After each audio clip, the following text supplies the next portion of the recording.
Hello, I'm Jeff Mearns, and I have the good fortune to serve as the president here at Ball State University.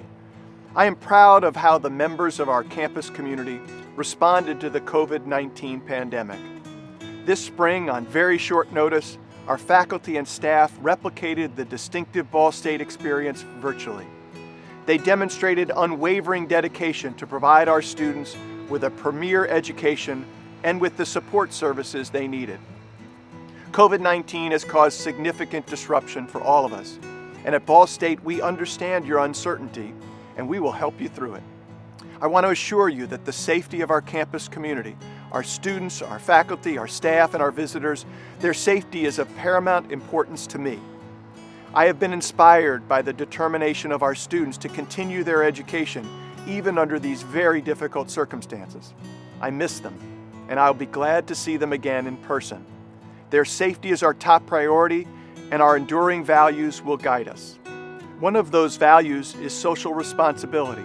It is why we are following federal and state public health guidelines. We are actively preparing to welcome students back to campus in the fall and to welcome them back safely. Now, to ensure that safe transition, I have formed a task force to prepare all aspects of our campus operations. My colleagues and I will consult with our Parents Advisory Council, a group of parents who regularly provide their perspectives and their ideas. In the next few weeks, we will share with you more specific plans about the fall semester, including classes and campus life, and we will continue to communicate with you on a regular basis.